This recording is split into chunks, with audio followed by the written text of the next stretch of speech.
รักแฟนเพลงแฟนเพลงมารับมื้อนี้มาเฮ็ดเสียงสิไปเข้าห้องอัดน้องสาวไม่เนาะแพงไหนคนสำเนือบ่คนสำเหนือเมืองไหนล่ะ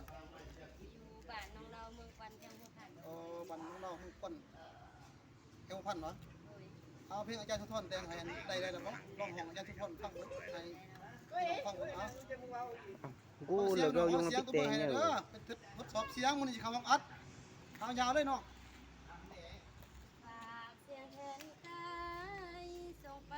ทั้งพ่อและแม่ลูกเป็นห่วงแท้พ่อแม่อยู่บ้านนาเฮาจากมาหลายปีคิดฮอดที่ที่บ้านบ่ลำเราคิดฮอดตรงหน้าปากเขา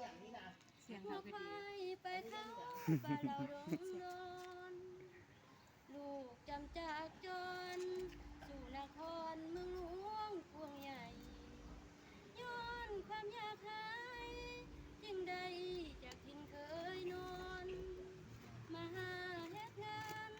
ความใฝ่ฝันอยากมีเงินจากก่อนแล้วสิหวนย้อนขึ้นมาบ้านนาของเฮา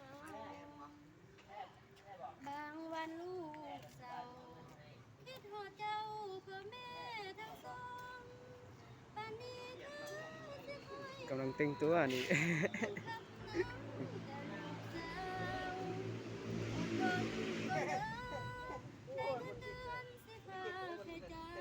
น้ำหมูให้ตึ้งเลยเ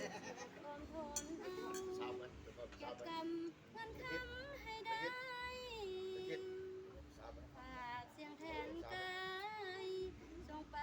ทั้งพ่อและแม่ลูกก็ยอมแพ้พ่อแม่นั้นจงไว้ใจจะเป็นคนดีดังที่พ่อแม่สอนสั่งไว้ลูกจะสู้ต่อไปอย่าเจ็บอย่าไข้เด้อกับแม่กินแน่สบายเล ห่วย งและแท้พ่อแม่จงดูแลสุขภาพในเด้อได้ตามมาคือเลยที่บอกว่ามันเป็นยังบ้าน เสียงเขาเสียเอางบใจเด้อ FC ทุกท่านเนาะ ตบเอง ตบ